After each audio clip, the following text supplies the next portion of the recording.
যেই সময় আগুনটা লাগছে ওই সময় ওই গাড়িগুলো তো ভিতরেই ছিল, তো ওই সময় তারা আগুনটা নিবানোর জন্য কতটুকু চেষ্টা করছে। তো একটা জায়গায় আগুন লাগলে এটা কিসের অনুমতি দরকার? ট্যাক্সও দিছে, মালও পুড়ে গেছে, তাদের অবস্থাগুলো কি? অগ্নিকাণ্ড হচ্ছে বেলা 2টা বাজে সর্বপ্রথম কুরিয়ার গেটে অগ্নিকাণ্ড শুরু হয়েছে।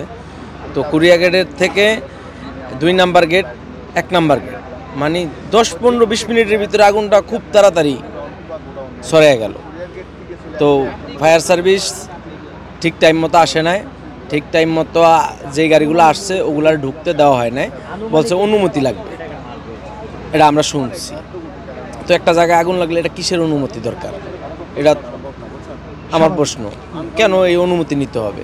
তারপর আমরা দেখতেছি এখনো পর্যন্ত ধোঁয়া উঠতেছে, এখন পর্যন্ত ভিতরে 2-3টা ফায়ার সার্ভিসের গাড়ি, অনেক বড় বড় গাড়ি, অনেক শক্তিশালী ওগুলা ফায়ার সার্ভিস, স্টিল থাকে রানওয়েতে।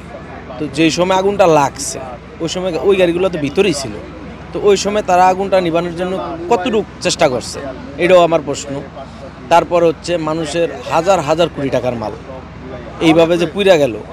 যদি তারা এতগুলা সংস্থা, এত বড় খালি মাঠ, তারা যদি চাইতো যে ভিতর থেকে কিছু মাল বের করে একটা সেফ এক্সিটে রাখার, তারা পারতো, তারা এটা করে না।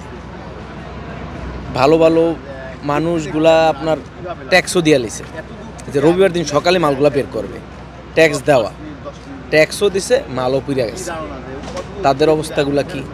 আমরা তো মনে করেন যে আমরা আছি কোন পোস্টে? আমরা আছি যেমন পার্টি সিএনএফরা আমাদেরকে মাল দেয়, আমরা মালটা নিয়ে পার্টিরে বুঝিয়ে দিই।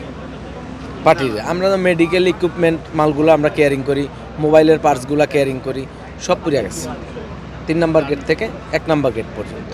কিন্তু এত দ্রুত আগুনটা ছড়ানোর এই জায়গায় মনে হয় যে কোনো একটা ঝামেলা আছে।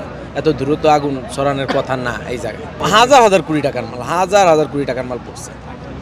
আপনার মানুষ ট্যাক্সি দিছে, শুনতেছি মানুষ 10 কোটি টাকা 20 কোটি টাকা ট্যাক্সি দিছে, রবিবার দিন সকালবেলা খালি মাল ডেলিভারি দিবে, ওই মালগুলো পুড়ে গেছে, ট্যাক্সও গেছে, মালও গেছে।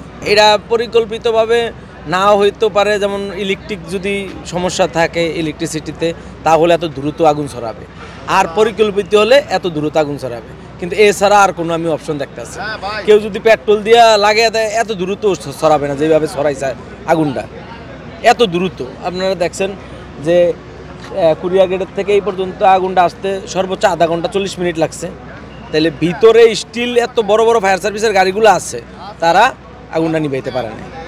তো এই জায়গায় নিশ্চয়ই একটা কোনো কিছু থেকে যায়।